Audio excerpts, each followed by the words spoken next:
Oui, monsieur le maire, trois remarques. La première, elle est d'ordre général et je crois que je ferai un peu comme mes collègues.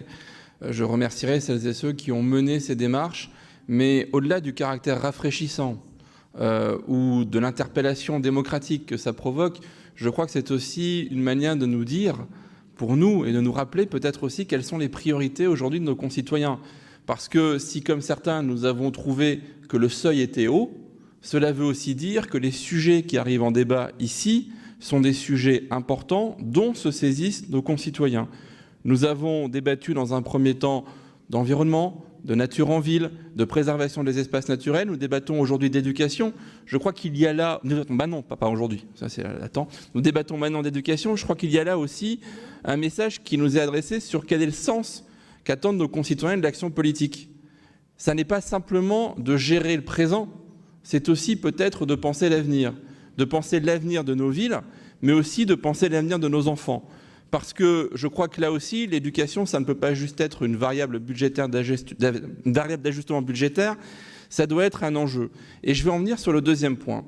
Je crois, et ça a été démontré, que tout le monde peut entendre aujourd'hui qu'il y a des efforts qui doivent être étalés dans le temps, pensés. Mais ce qui est important, c'est peut-être par rapport à cette demande d'un plan pluriannuel, de se fixer des objectifs et que ces objectifs soient connus par tout le monde, que nos concitoyens, que les gens qui sont mobilisés sachent ce que nous pouvons faire, à quel rythme nous décidons de le faire, et que ces objectifs, notamment en matière d'éducation et de recrutement des ATSEM, soient partagés et connus. Et qu'on aille peut-être encore un peu plus loin dans le partage des difficultés et des contraintes, qu'on aille peut-être aussi encore un peu plus loin dans ce qu'évoquait Françoise sur le rythme des recrutements, sur tout ce qui se pose, pour qu'on arrive vraiment à une expertise qui soit une expertise partagée entre l'expertise d'usage et l'expertise plus technique.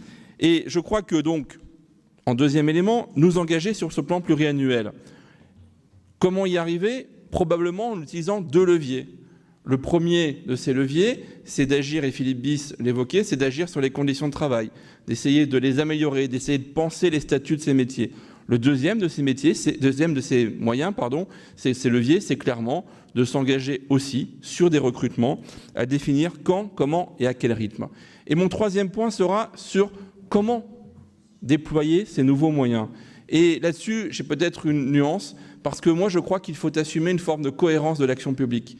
Si nous pensons que les réductions des inégalités passent par la réduction des inégalités scolaires, si nous pensons que dans les écoles de nos villes, tous les enfants ne sont pas égaux devant l'institution scolaire parce que leur environnement familial, parental, n'est pas forcément le même, et c'est le sens de beaucoup de mesures aujourd'hui, eh bien, je pense qu'il faut que nous soyons cohérents.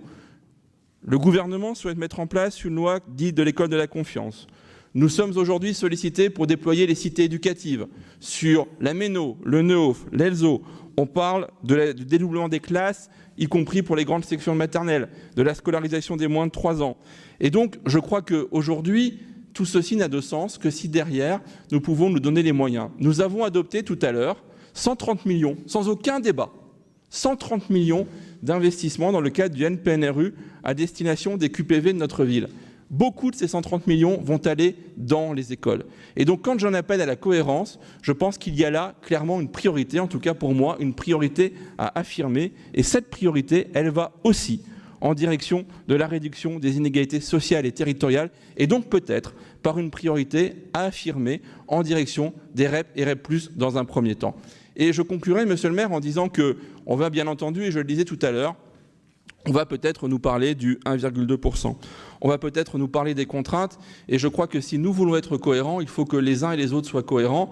Et je crois que là aussi, il y a peut-être, sur ce qui sont des investissements d'avenir, pas juste des dépenses de fonctionnement, mais des investissements d'avenir, une interpellation forte à faire au gouvernement pour que, oui, ces dépenses soient détourées, qu'elles soient exclues du pacte financier, parce qu'il en va aussi de la cohérence de l'action publique, parce qu'on ne peut pas, d'un côté, nous inciter à nous engager dans plein de dispositifs et de l'autre, nous empêcher de nous donner les moyens de les faire réussir.